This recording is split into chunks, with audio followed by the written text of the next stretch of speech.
दर्शकों ब्रेक तो बाद थोड़ा स्वागत है जी। डॉक्टर साहब साडी अगली लिखत आई है मेघरा सिंह जी की। ਇਹ ਲਿਖਦੇ ਹਨ ਸਤਿਕਾਰਯੋਗ ਡਾਕਟਰ ਅਮਰਜੀਤ ਸਿੰਘ ਜੀ, ਵਾਹਿਗੁਰੂ ਜੀ ਕਾ ਖਾਲਸਾ ਵਾਹਿਗੁਰੂ ਜੀ ਕੀ ਫਤਿਹ। ਡਾਕਟਰ ਸਾਹਿਬ ਜੀ, ਆਪ ਜੀ ਨੂੰ ਪਤਾ ਹੀ ਹੈ ਕਿ ਬਹੁ ਗਿਣਤੀ ਹਿੰਦੂ ਪਾਵਰ ਦੇ ਨਸ਼ੇ ਵਿੱਚ ਪਾਗਲ ਹੋਏ ਫਿਰਦੇ ਨੇ।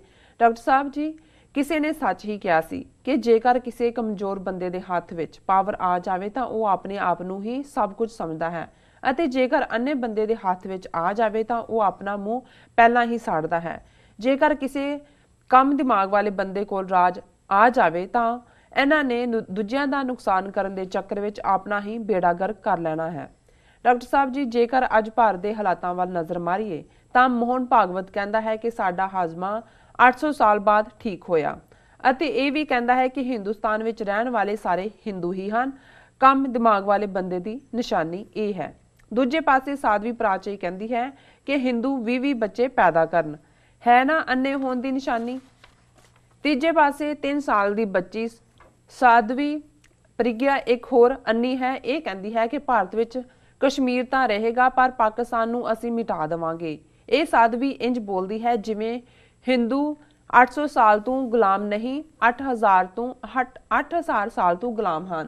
डॉक्टर साहब जी, ये RSS के बंदे हर रोज़ कोई ना कोई वायत बयान दिंदे रहिंदे ने। कदे कोई मुसलमानां नूं कहंदा है जय भारत की जय नहीं बोली तां तुहानूं पाकिस्तान भेज देंगे। कदे सिखां नूं कहंदे ने कि कच्छ कंगा कड़ा किरपान इनको भेजो पाकिस्तान। कदे हिंदू वीर ये नहीं सोचते कि जे किसी दिन साडे उत्ते मुसीबत आ गई तां असीं की करांगे, ये किहड़े देश जावांगे जे इहो जिही गंदी सोच रखणगे। डॉक्टर साहब जी, असी इन्हां ब्राह्मणां तो इलावा होर हिंदू वीरां नूं बेनती करांगे कि इन्हां ब्राह्मणां दी मनमत अते चणक्या नीति तो बचण दी कोशिश करन, नहीं तां इह मनमत अते चणक्या नीति ब्राह्मण नूं अते तुहानूं भी लै डुੱਬੂਗੀ अते जेकर तुसीं ब्राह्मणां दी गुलाम बन के रहना है तां फिर तुहाडी मर्जी। जी डॉक्टर साहब। वीर मेघराज सिंह जी का बहुत बहुत शुक्रिया। वो बड़ी लगातारता नाल भी लिखते हैं और बड़ी स्पीड नाल भी लिखते हैं जी जी। वैसे हुण थोड़ी देर होल्ड कर लैण क्योंकि उन्होंने ऑलरेडी 4-5 ईमेल्स ने और मैनूं कई बारी लगता है भी किते जे बिल्कुल ही ना असी ऐड किया तो यह भी ठीक नहीं लगता। पर सानूं ये भी हुंदा है कि भी असी दूसरिਆਂ ਨੂੰ भी मौका दईए सारिਆਂ ਨੂੰ जी। पर इन्हां दी लिखत दे विच एक ऐसा प्रवाह हुंदा है, एक फ्लो हुंदा है कि फिर थले रख के फिर चुक लईदा नहीं इन्हों जरूर जिहड़ा ऐड करिए। सो उन्होंने डिफाइन किया है भी जिहड़ा कमज़ोर हुंदा है। बहुत वार इत्थे भी साइकोलॉजी की जबान च मनोविज्ञान की जबान च 2 शब्द इस्तेमाल किए जाते हैं। इनफीरियोरिटी कॉम्पलैक्स जी, उर्दू च उहनूं कहंदे ने एहसासे कमतरी, पंजाबी च कहंदे ने घटियापन का एहसास। कुछ लोग जिन्होंने जन्म तो बेशक अपने परिवारक रुतबे करके आमदन करके कई बारी सुहप्पण ना होए उहदे करके नलायकी होए जां कोई होर कारण भी कई बार दूजे भरा भैणां ज़्यादा ब्रिलियंट होण आप उहदे बराबर ना होए उहदे च एक इनफीरियोरिटी कॉम्पलैक्स हुंदा है जी। और ये इनकंप्लीट जिहियां परसनैलिटीज़ हुंदियां। हुण जिन्ने लोग बाद दे विच बड़े जिन्हां ने नुकसान किया अपने लोगों का, डिकटेटर फौजी जरनैल जां कोई ईदी अमीन, कोई हिटलर, कोई इंदिरा गांधी, तुसीं इन्हां सारिਆਂ ਦਾ ਜਦੋਂ ਇੱਥੇ ਉਹ ਮੁਲਾਂਕਣ ਕਰਦੇ ਨੇ ਤੇ ਪਹਿਲਾਂ ਉਹਨਾਂ ਦਾ ਚਾਈਲਡਹੁੱਡ ਦੇਖਦੇ ਨੇ ਕਿ ਵੀ ਬਚਪਨ ਕਿਵੇਂ ਦਾ ਹੋਏਗਾ ਕੀ ਸੀ, ਕਿਉਂਕਿ ਇਹ ਸਾਰੇ ਮੈਂਟਲੀ ਡਿਸਟਰਬਡ ਲੋਕ ਨੇ ਜੀ। ਔਰ ਬਹੁਤ ਸਾਰੇ ਇਹਦੇ ਚੋਂ ਜਿਹੜੇ ਨੇ ਉਹ ਘਟੀਆਪਨ ਦਾ ਅਹਿਸਾਸ, ਇਨਫੀਰੀਓਰਿਟੀ ਕੰਪਲੈਕਸ ਦਾ ਸ਼ਿਕਾਰ ਨੇ। और जिहड़ा फिर इनफीरियोरिटी कॉम्पलैक्स दे विच हुंदा है, हुण जिवें जदों कोई कहंदा ना जी मैं तो नहीं डरदा, इहदा मतलब हुंदा भी वो डर रहा है, कहण दी उहनूं लोड़ ही इसलिए पैंदी है। और कई बार जिहड़ा सुपीरियोरिटी कॉम्पलैक्स है, कई जिहड़े ने वो बड़ी अपने आप नूं बन ठण के इस तरीके नाल रहणगे, वो सब तो उच्चे ने जिवें सुपीरीयर ने। बट इनफैक्ट ये जिहड़ा सुपीरियोरिटी कॉम्पलैक्स हुंदा है असल च इनफीरियोरिटी कॉम्पलैक्स हुंदा है। एक घटियापन का एहसास हुंदा है तो उस घटियापन के एहसास नूं दूर करने दे लई वो बाकियां नालों अपने आप नूं सुपीरीयर शो करनगे। सो ये तो इंडिविजुअल की गल है, पर जिवें इन्हां ने पॉइंट आउट किया एक कलैक्टिव लोगों का भी करैक्टर हुंदा है। ਹੁਣ 800 ਸਾਲ ਜਾਂ 1000 ਸਾਲ, 800 ਦਾ ਥੋੜਾ 1000 ਸਾਲ ਜੁੱਤੀਆਂ ਖਾਧੀਆਂ ਨੇ ਹਰ ਇੱਕ ਤੋਂ। ਜਿਹੜਾ ਆਇਆ ਜਿਹਨੇ 5-7 ਹਜ਼ਾਰ ਗੱਡਰੀਆ ਉੱਥੋਂ ਆ ਜਿਹੜੀ ਅਫਗਾਨਿਸਤਾਨ 'ਚੋਂ ਇਕੱਠਾ ਹੋ ਕੇ ਆਂਦਾ ਸੀ, ਲੁੱਟ ਕੁੱਟ ਕੇ ਚੱਲ ਜਾਂਦਾ ਸੀ ਪਰਲੇ ਤੱਕ, ਖਾਧਾ ਪੀਤਾ ਲਾਹੇ ਦਾ ਰਹਿੰਦਾ, ਅਹਿਮਦ ਸ਼ਾਹ ਦਾ ਪੜ੍ਹੀ ਜਾਓ ਜੀ। ਹੁਣ ਉਹਨਾਂ ਨੂੰ ਜਦੋਂ ਅੱਜ ਅਚਾਨਕ ਹਾਲਾਤ ਨੇ ਉਹਨਾਂ ਦੇ ਹੱਥ 'ਚ ਪਾਵਰ ਦੇ ਦਿੱਤੀ ਹੈ, ਖਾਸ ਤੌਰ ਤੇ ਜਿਵੇਂ ਲਾਸਟ ਇਹਨਾਂ ਦੇ RSS ਰਾਹੀਂ ਮੋਦੀ ਬਣਿਆ, ਹੁਣ ਇਹਨਾਂ ਨੂੰ ਇਹ ਪਤਾ ਨਹੀਂ ਲੱਗਦਾ ਵੀ ਇਹਨੂੰ ਹੈਂਡਲ ਕਿਵੇਂ ਕਰਨ। ਇਹ ਇਵੇਂ ਹੀ ਹੈ ਕਿ ਵੀ ਬਾਂਦਰ ਦੇ ਹੱਥ 'ਚ ਬਨਾਰਸ ਦੀਆਂ ਟੋਪੀਆਂ, ਇਹ ਬਾਂਦਰਾਂ ਦੇ ਹੱਥਾਂ 'ਚ ਆ ਗਏ, ਉਹਨਾਂ ਨੂੰ ਪਤਾ ਹੀ ਨਹੀਂ ਲੱਗਦਾ ਵੀ ਕੀ ਕਰਨ ਜੀ। ਸੋ ਉਹਦਾ ਹੀ ਨਤੀਜਾ ਹੈ ਕਿ ਕਿਤੇ ਉਹਨਾਂ 'ਚੋਂ ਮੋਹਨ ਭਾਗਵਤ ਵਰਗੇ ਨੇ, ਕਿਤੇ ਕੋਈ ਸਾਧਵੀ ਪ੍ਰਾਚੇ ਹੈ, ਕੋਈ 20 ਨਿਆਣੇ ਜੰਮਣ ਦੀ ਗੱਲ ਕਰ ਰਿਹਾ ਹੈ, ਕੋਈ ਕਹਿ ਰਿਹਾ ਜੀ ਇਹਨਾਂ ਨੂੰ ਜੁੱਤੀਆਂ ਮਾਰ ਕੇ ਭੇਜ ਦਿਓ ਮੁਸਲਮਾਨਾਂ ਨੂੰ ਪਾਕਿਸਤਾਨ। ਕਿਹਾ ਜੀ ਨਹੀਂ, ਅਸੀਂ ਸਿਰਫ ਰਾਮ ਮੰਦਿਰ ਨਹੀਂ ਬਣਾਵਾਂਗੇ, ਇਸਲਾਮਾਬਾਦ 'ਚ ਵੀ ਬਣਾਵਾਂਗੇ, ਉੱਥੇ ਵੀ ਜਾ ਕੇ ਅਸੀਂ ਪੂਜਾ ਅਰਚਾ ਕਰਾਂਗੇ। ਫਿਰ ਇਹ ਹੈ ਜੀ ਕਸ਼ਮੀਰ ਤਾਂ ਸਾਡਾ ਹੈ ਹੀ ਆ, ਪਾਕਿਸਤਾਨ ਵੀ ਨਹੀਂ ਅਸੀਂ ਰਹਿਣ ਦੇਣਾ।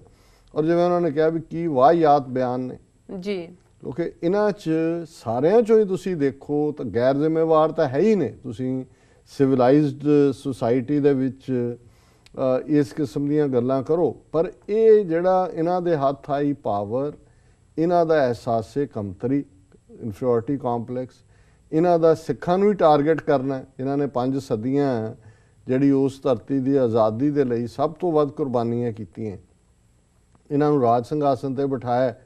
ਉਹਨਾਂ ਬਾਰੇ ਹੁਣ ਉਹੀ ਹਿੰਦੂ ਭੀੜ ਅੰਮ੍ਰਿਤਸਰ 'ਚ ਆ ਕੇ ਗੁਰੂ ਰਾਮਦਾਸ ਦੇ ਉਸ ਦਰਬਾਰ ਦਾ, ਹਰਿਮੰਦਰ ਸਾਹਿਬ ਦਾ ਮਾਡਲ ਤੋੜਦੇ ਰੇਲਵੇ ਸਟੇਸ਼ਨ 'ਤੇ ਜੀ, ਔਰ ਕਿਸ ਜਨੂਨ ਦੇ ਨਾਲ ਮੂੰਹ ਦੇ ਵਿੱਚ ਸਿਗਰਟਾਂ ਪਾ ਕੇ ਨਾਅਰੇ ਲਾਉਂਦੇ ਆ 10,000 ਹਿੰਦੂਆਂ ਦੀ ਆਮਡ ਭੀੜ ਕਹੇ ਕਿ ਜੀ ਸਿਗਰਟ ਬੀੜੀ ਪੀएंगे, शान के साथ जिएंगे, कच्छ कंगा कड़ा कृपान इनको भेजो पाकिस्तान। ਹੁਣ ਕੀ ਜ਼ਹਿਨੀਅਤ ਹੈ ਜੀ ਜੀ। ਸੋ ਜ਼ਾਹਰ ਹੈ ਕਿ ਵੀ ਇਹ ਇਸ ਸਾਰੇ ਚੋਂ ਹੀ ਪੈਦਾ ਹੋਈਆਂ ਗੱਲਾਂ ਨੇ, ਔਰ ਉਹਦੇ 'ਚ ਉਹਨਾਂ ਨੇ ਠੀਕ ਕਿਹਾ। ਇਹਨਾਂ ਨੇ ਅਖੀਰ 'ਚ ਭਾਰਤ ਦੀ ਵਾਸਟ ਮੈਜੋਰਿਟੀ ਨੂੰ, ਜਿਨ੍ਹਾਂ ਦੇ ਵਿੱਚ ਬਹੁਤੇ ਗਰੀਬ, ਦਲਿਤ ਔਰ ਕੁਚਲੇ ਹੋਏ ਲੋਕ ਨੇ, ਉਹਨਾਂ ਨੂੰ ਕਿਹਾ ਵੀ ਇਹ ਤੁਸੀਂ ਬ੍ਰਾਹਮਣਾਂ ਦੀ ਚਾਣਕਿਆ ਨੀਤੀ ਦੇ ਵਿੱਚ ਜਾਂ ਜਿਹੜੀ ਉਹਨਾਂ ਦੀ ਮਨਮਤ ਜਿਸ ਕਿਸਮ ਦਾ ਉਹ ਇਹ ਕਰ ਰਹੇ ਨੇ, ਤੁਸੀਂ ਜੇ ਇਹਨਾਂ ਦੇ ਮਗਰ ਲੱਗੇ ਤੇ ਫਿਰ ਬਿਲਕੁਲ ਤਬਾਹ ਹੋਗੇ। ਔਰ ਜਿਵੇਂ ਅਲਾਮਾ ਇਕਬਾਲ ਨੇ ਕਿਹਾ ਸੀ ਕਿ ਨਾ ਸਮਝੋਗੇ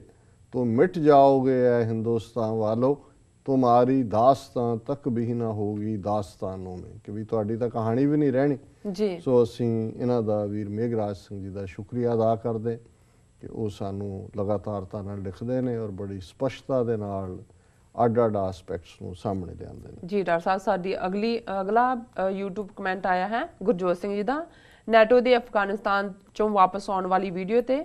ਇਹ ਲਿਖਦੇ ਹਨ, ਡਾਕਟਰ ਸਾਹਿਬ ਸਤਿਕਾਰ ਸਹਿਤ ਮੈਂ ਕਹਿਣਾ ਚਾਹੁੰਦਾ ਹਾਂ ਕਿ ਕੀ ਤੁਸੀਂ ਤਾਲਿਬਾਨ ਦੇ ਹੱਕ 'ਚ ਹੋ? ਤੁਸੀਂ ਕਿਹਾ ਹੈ ਕਿ ਨੈਟੋ ਜੰਗ ਹਾਰ ਗਈ। ਕੀ ਤੁਸੀਂ ਸਮਝਦੇ ਹੋ ਕਿ ਇਹ ਉਹ ਪੁਰਾਣੇ ਜ਼ਮਾਨੇ ਹਨ ਕਿ ਅਮਰੀਕਾ ਉੱਥੇ ਝੰਡਾ ਲਹਿਰਾਏ? ਅਸਲ ਗੱਲ ਪੈਸੇ ਦੀ ਹੈ। ਅਮਰੀਕਾ ਨੇ ਹਥਿਆਰਾਂ ਅਤੇ ਇਨਫਰਾਸਟ੍ਰਕਚਰ ਲਈ ਬੜੇ ਰਾਹ ਖੋਲ੍ਹ ਲਏ ਹਨ। ਇਸਲਾਮਿਕ ਦੇਸ਼ਾਂ 'ਚ ਸਿਆਸੀ ਢਾਂਚੇ 'ਚ ਆ ਰਹੇ ਬਦਲਾਵ ਵੀ ਵਰਣਨਯੋਗ ਹਨ। ਮੈਂ ਸਮਝਦਾ ਹਾਂ ਕਿ ਇਹ ਨੈਟੋ ਫੌਜਾਂ ਦੀ ਜਿੱਤ ਹੈ ਜੀ। ਡਾਕਟਰ ਸਾਹਿਬ, ਇਹ ਵੀ ਜਦੋਂ ਅਸੀਂ ਇੱਕ 2014 'ਚ ਅਮਰੀਕੀ ਫੌਜ ਦੀ ਵਾਪਸੀ ਦੇ ਹਵਾਲੇ ਨਾਲ ਡਿਸਕਸ਼ਨ ਕੀਤੀ ਸੀ, ਉਸ ਦੇ ਰਿਸਪੌਂਸ 'ਚ ਇਹਨਾਂ ਨੇ ਲਿਖੀ ਸੀ ਜੀ। ਔਰ ਇਹਨਾਂ ਨੇ ਕਿਹਾ ਕਿ ਵੀ ਕੀ ਤੁਸੀਂ ਜਿਹੜਾ ਤਾਲਿਬਾਨ ਦੇ ਹੱਕ 'ਚੋਂ? ਉਹਨਾਂ ਨੂੰ ਲੱਗਾ ਵੀ ਐਜ਼ ਇਫ ਅਸੀਂ ਤਾਲਿਬਾਨ ਦੀ ਫੇਵਰ ਵਾਲੀ ਗੱਲ ਕੀਤੀ ਹੈ ਜੀ। ਉਹਨਾਂ ਨੇ ਕਿਹਾ ਕਿ ਜੀ ਨੈਟੋ ਤਾਂ ਉਹਦਾ ਮਿਸ਼ਨ ਪੂਰਾ ਹੋ ਗਿਆ, ਵੀ ਹੁਣ ਉਹ ਜ਼ਮਾਨੇ ਤਾਂ ਨਹੀਂ ਨੇ ਵੀ ਉਹਨਾਂ ਨੇ ਕੋਈ ਇਲਾਕਾ ਫਤਿਹ ਕਰਕੇ ਝੰਡਾ ਗੱਡਣਾ। ਉਹਨਾਂ ਨੇ ਪੈਸੇ ਦੇ ਲਈ ਜਿਹੜਾ ਕਈ ਰਾਹ ਖੋਲ੍ਹ ਲਏ ਨੇ ਔਰ ਉਹਨਾਂ ਦੇ ਇਸ ਦਬਾਅ ਦਾ ਨਤੀਜਾ ਹੈ ਵੀ ਇਸਲਾਮਿਕ ਦੇਸ਼ਾਂ ਦੇ ਵਿੱਚ ਬਹੁਤ ਸਾਰੀਆਂ ਤਬਦੀਲੀਆਂ ਦੇਖਣ ਨੂੰ ਮਿਲਦੀਆਂ ਨੇ ਜੀ। ਦੇਖੋ ਮਤਲਬ ਹੁਣ ਜਿਵੇਂ ਇਹਨਾਂ ਨੇ, ਇਹ ਚੰਗੀ ਗੱਲ ਹੈ, ਮੈਂ ਸਮਝਦਾ ਵੀ ਜਦੋਂ ਅਸੀਂ ਕਿਸੇ ਵੀ ਖਿੱਤੇ ਜਾਂ ਇਸ਼ੂ ਨਾਲ ਰਿਲੇਟਡ ਪਾਲਿਸੀ ਦੀ ਗੱਲ ਕਰਦੇ ਹਾਂ ਤਾਂ ਉਸ ਦੇ ਉੱਤੇ ਅੱਡ-ਅੱਡ ਐਸਪੈਕਟਸ ਦਾ ਆਉਣਾ ਪੋਜ਼ਿਟਿਵ ਡਿਵੈਲਪਮੈਂਟ ਹੈ। ਪਰ ਮੈਂ ਸਟਿਲ ਸਟਿਕ ਕਰਦਾ ਉਸ ਪਾਰਟ ਨੂੰ ਕਿ ਜੇ ਤਾਂ ਨੈਟੋ ਦਾ, ਜਾਂ ਨੈਟੋ ਜਦੋਂ ਅਸੀਂ ਕਹਿੰਦੇ ਹਾਂ ਬੇਸਿਕਲੀ ਤਾਂ ਇਹ ਅਮਰੀਕਾ ਦੀ ਲੜਾਈ ਸੀ, ਨੈਟੋ ਨੂੰ ਤਾਂ ਜੁਆਇਨ ਕਰਨਾ ਹੀ ਸੀ ਕਿਉਂਕਿ ਅਮਰੀਕਨ ਬਲੌਕ 'ਚ ਆ ਜਾਂਦੀ ਹੈ ਜੀ। ਮੈਕਸੀਮਮ ਅਮਰੀਕਨ ਸੋਲਜਰਸ ਹੀ ਸੀ, ਮਰੇ ਵੀ ਮੈਕਸੀਮਮ ਅਮਰੀਕਨ, ਇਕੋਨਮੀ ਵੀ ਇਹਨਾਂ ਦੀ ਥੱਲੇ ਨੂੰ ਗਈ, ਰੋਜ਼ਾਨਾ $1 ਬਿਲੀਅਨ ਦਾ ਖਰਚਾ ਵੀ ਰਿਹਾ ਔਰ ਜਿਹੜਾ ਉਹ ਸਾਰੇ ਦਾ ਪ੍ਰਭਾਵ ਅਮਰੀਕਾ ਨੇ ਸਭ ਤੋਂ ਜ਼ਿਆਦਾ ਕਬੂਲਿਆ। ਥੋੜ੍ਹੇ ਥੋੜ੍ਹੇ ਨੈਟੋ ਜਾਂ ਕੈਨੇਡਾ ਉਹ ਤਾਂ ਥੋੜ੍ਹੀ ਥੋੜ੍ਹੀ ਸਿੰਬੋਲਿਕ ਉਹਨਾਂ ਦੀ ਪਾਰਟਿਸਿਪੇਸ਼ਨ ਰਹੀ ਜੀ। ਹੁਣ ਅਸੀਂ ਇਹ ਸਮਝਦੇ ਹਾਂ ਵੀ ਇਸ ਨੂੰ ਤੁਸੀਂ ਜੇ ਵਿਕਟਰੀ ਕਹਿੰਦੇ ਹੋ ਕਿ ਵੀ 9/11 2001 ਤੋਂ ਬਾਅਦ 13 ਸਾਲ ਬਾਅਦ ਜੇ ਤਾਂ ਉਸਾਮਾ ਦਾ ਮਾਰਿਆ ਜਾਣਾ ਟਾਰਗੇਟ ਸੀ ਤੇ ਜ਼ਰੂਰ ਉਹ ਅਕੰਪਲਿਸ਼ ਕੀਤਾ ਜੀ। ਜੇ ਮਕਸਦ ਸੀ ਕਿ ਅਫਗਾਨਿਸਤਾਨ 'ਚ ਰਿਲੀਜੀਅਸ ਫੈਨੇਟਿਸਿਜ਼ਮ ਨੂੰ ਜਿਸ ਦੀ ਅਗਵਾਈ ਤਾਲਿਬਾਨ ਕਰਦੇ ਸੀ ਰਿਪਰੈਜ਼ੈਂਟ, ਉਹਨੂੰ ਖਤਮ ਕਰਕੇ ਉੱਥੇ ਕੋਈ ਡੈਮੋਕ੍ਰੈਟਿਕ ਜਾਂ ਕੋਈ ਪ੍ਰੋ ਵੈਸਟ ਹਕੂਮਤ ਕਾਇਮ ਕਰਨਾ, ਮੈਂ ਸਮਝਦਾ ਵੀ ਉਹਦੇ 'ਚੋਂ ਟੋਟਲੀ ਫੇਲ ਹੋਏ ਨੇ। ਔਰ ਇਸੇ ਤਰ੍ਹਾਂ ਜੇ ਅਮਰੀਕਾ ਇਹ ਸਮਝਦਾ ਸੀ ਕਿ ਗਰਾਊਂਡ ਦੇ ਉੱਤੇ ਉਹਨਾਂ ਨੂੰ ਕਰਕੇ ਜਿਹੜਾ ਉਹ ਦਹਿਸ਼ਤਗਰਦੀ ਦੀ ਜਿਹੜੀ ਹੈ ਉਹ ਪਿੱਠ ਲਵਾ ਦੇਣਗੇ, ਸੋ ਉਹ ਦਹਿਸ਼ਤਗਰਦੀ ਤਾਂ ਅਫਗਾਨਿਸਤਾਨ 'ਚੋਂ ਫੈਲ ਕੇ ਰਾਦਰ ਪਾਕਿਸਤਾਨ ਉਹਦੀ ਗ੍ਰਿਪ 'ਚ ਆ ਗਿਆ। ਜਿਸ ਤਰੀਕੇ ਨਾਲ ਪਿਸ਼ਾਵਰ 'ਚ ਸਕੂਲੀ ਬੱਚਿਆਂ 'ਤੇ ਹਮਲਾ ਹੋਇਆ ਹੈ ਔਰ ਲਗਾਤਾਰਤਾ ਨਾਲ ਕਿਤੇ ਨਾ ਕਿਤੇ ਕੁਛ ਨਾ ਕੁਛ ਉਹ ਇਲਾਕਾ ਗੈਰ ਹੋਏ, ਉਹ ਪਾਕਿਸਤਾਨ ਦਾ ਮੇਨਲੈਂਡ ਹੋਏ। ਸੋ ਫਿਰ ਸਧਾਰਨ ਤੌਰ ਤੇ ਦੇਖਣ ਵਾਲੀ ਗੱਲ ਇਹ ਹੈ ਕਿ ਵੀ ਕੀ ਇਹੀ ਮਿਸ਼ਨ ਸੀ ਵੀ ਇਸ ਕਿਸਮ ਦੀ ਵਾਰ ਸਪਿਲ ਓਵਰ ਇਵਨ ਅਫਗਾਨਿਸਤਾਨ ਚੋਂ ਨਿਕਲ ਕੇ ਪਾਕਿਸਤਾਨ ਉਹਦੀ ਗ੍ਰਿਪ 'ਚ ਆ ਜਾਏ। ਸੋ ਅਸੀਂ ਸਰਟਨਲੀ ਸਮਝਦੇ ਹਾਂ ਵੀ ਇਹ ਮਿਸ਼ਨ ਨਹੀਂ ਸੀ ਜਿਵੇਂ ਇਹਨਾਂ ਨੇ ਕੈਲਕੂਲੇਟ ਕੀਤਾ ਸੀ, ਉਵੇਂ ਨਹੀਂ ਹੋਇਆ। ਇਨੀਸ਼ੀਅਲੀ ਇਹਨਾਂ ਨੇ ਬਹੁਤ ਸਾਰਾ ਪੈਸਾ ਪੇ ਕਰਕੇ ਕਈ ਵਾਰਲॉर्ड ਖਰੀਦੇ ਔਰ ਇਹਨਾਂ ਨੂੰ ਲੱਗਾ ਕਿ ਵੀ ਇਹ ਸਾਡੀ ਮਰਜ਼ੀ ਨਾਲ ਹੋਏਗਾ, ਲੇਕਿਨ ਜਿਸ ਤਰੀਕੇ ਇਹਨਾਂ ਨੇ ਜਿਹੜੇ ਉਜ਼ਬੈਕ ਸੀ, ਤਾਜ਼ਕ ਸੀ, ਉਹਨਾਂ ਨੂੰ ਸਟਰੈਂਥਨ ਕੀਤਾ, ਜਿਹੜੀ ਉਹਨਾਂ ਦੀ ਮੈਜੋਰਿਟੀ ਪਠਾਨ ਨੇ ਉਹਨਾਂ ਨੂੰ ਡਾਊਨ ਕੀਤਾ, ਕਿਉਂਕਿ ਤਾਲਿਬਾਨ ਬਹੁਤੇ ਪਠਾਨਾਂ 'ਚੋਂ ਹੀ ਆਉਂਦੇ ਨੇ। ਲੇਕਿਨ ਇਹ ਸਟ੍ਰੈਟਜੀ ਕੰਮ ਨਹੀਂ ਕੀਤੀ। ਇਸ ਦੇ ਉਲਟ ਜਿਹੜੇ ਇੱਥੋਂ ਦੇ ਹੁਣ ਵਾਰ ਹਾਰਡਨਡ ਗੁਰਿਲੇ ਨੇ ਜਾਂ ਤਾਲਿਬਾਨ ਨੇ, ਉਹ ਤਾਂ ਜਿਹੜਾ ਸੀਰੀਆ ਦੇ ਵਿੱਚ ਫਿਨੋਮੀਨਾ ਖੜਾ ਹੋਇਆ ਆਈਸਿਸ ਦਾ, ਇਸਲਾਮਿਕ ਚਰਮਪੰਥੀਆਂ ਦਾ, ਉਹਨਾਂ ਨੇ ਤਾਂ ਉਹਨਾਂ ਨੂੰ ਜੁਆਇਨ ਕਰ ਲਿਆ। ਹੁਣ ਜੇ ਇਹਨਾਂ ਦਾ ਉਸ ਦੇ ਨਾਲ ਜੁੜੇ ਹੋਏ ਆਲਰੇਡੀ ਤੁਰਕ ਵੀ ਨੇ ਉਸ ਹਵਾਲੇ ਦੇ ਨਾਲ ਚੈਚਨੀਅਨਸ ਵੀ ਨੇ, ਸੋ ਇਹ ਤਾਂ ਬੜਾ ਖਤਰਨਾਕ ਕੰਬੀਨੇਸ਼ਨ ਬਣ ਗਿਆ। ਔਰ ਅਸੀਂ ਸਮਝਦੇ ਹਾਂ ਵੀ ਅਮਰੀਕਾ ਨੇ ਇਹ ਰਿਅਲਾਈਜ਼ ਜ਼ਰੂਰ ਕੀਤਾ ਜੇ ਉਹਨਾਂ ਨੇ ਹੁਣ ਈਰਾਨ ਵੱਲ ਹੱਥ ਵਧਾਇਆ, ਜੇ ਈਰਾਨ ਨੂੰ ਈਵਨ ਨਿਊਕਲੀਅਰ ਮਾਮਲੇ 'ਚ ਵੀ ਥੋੜ੍ਹਾ ਜਿਹਾ they are ready to look on the other side. ਔਰ ਜਿਸ ਤਰੀਕੇ ਨਾਲ ਇਜ਼ਰਾਈਲ ਨੇ ਉਹਦੇ 'ਤੇ ਰਿਐਕਟ ਕੀਤਾ ਹੈ, ਤੁਸੀਂ ਇਜ਼ਰਾਈਲ ਦੇ ਪ੍ਰਾਈਮ ਮਿਨਿਸਟਰ ਦੀ ਸਪੀਚ ਸੁਣੋ ਜਿਹੜੀ ਉਹਨੇ ਆ ਕੇ US ਕਾਂਗਰਸ 'ਚ ਦਿੱਤੀ ਹੈ। ਵਾਈਟ ਹਾਊਸ ਨੂੰ ਇਨਵੋਲਵ ਵੀ ਨਹੀਂ ਕੀਤਾ ਉਹਦੇ 'ਚ ਉਹ, ਕਿਉਂਕਿ ਰਿਪਬਲਿਕਨਸ ਦੀ ਹੁਣ ਮੈਜੋਰਿਟੀ ਆ, ਉਹਨਾਂ ਨੇ ਸੱਦ ਲਿਆ।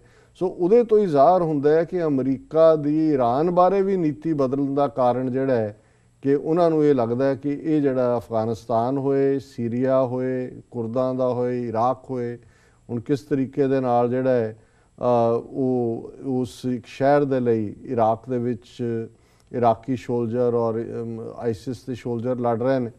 ਸੋ ਅਸੀਂ ਸਮਝਦੇ ਹਾਂ ਵੀ ਅਮਰੀਕਾ ਦੀ ਜਿਹੜੀ ਨੀਤੀ ਸੀ ਅਫਗਾਨਿਸਤਾਨ ਦੇ ਹਵਾਲੇ ਨਾਲ ਵੀ, ਉਸ ਖਿੱਤੇ ਦੇ ਹਵਾਲੇ ਨਾਲ ਵੀ ਟੋਟਲ ਕਲੈਪਸ ਹੋਈ ਹੈ। ਹਾਲਾਂਕਿ ਸਿੰਬੋਲਿਕ ਪ੍ਰੈਜ਼ੈਂਸ, ਬੜੀਆਂ ਪੱਕੀਆਂ ਬਿਲਡਿੰਗਾਂ ਬਣਾਈਆਂ, ਉੱਥੇ ਅਮਰੀਕਨ ਫੌਜ ਰਹੇਗੀ ਥੋੜ੍ਹੀ ਦੇਰ।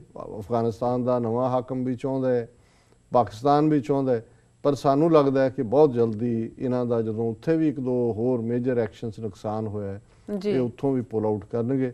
ਸੋ ਕੁੱਲ ਮਿਲਾ ਕੇ ਅਫਗਾਨਿਸਤਾਨ ਨੀਤੀ America the in particular, NATO the in general was a total disaster। ਜੀ ਡਾਕਟਰ ਸਾਹਿਬ ਤੁਹਾਡਾ ਬਹੁਤ ਬਹੁਤ ਸ਼ੁਕਰੀਆ। ਇਸ ਨਾਲ ਲੈਣੇ ਬ੍ਰੇਕ। ਵਿਊਅਰਸ ਤੁਸੀਂ ਸਾਡੇ ਨਾਲ ਇਸ ਤਰ੍ਹਾਂ ਬਣੇ ਰਹੋ, ਮਿਲਦੇ ਹਾਂ ਛੋਟੇ ਵਕਫੇ ਤੋਂ ਬਾਅਦ।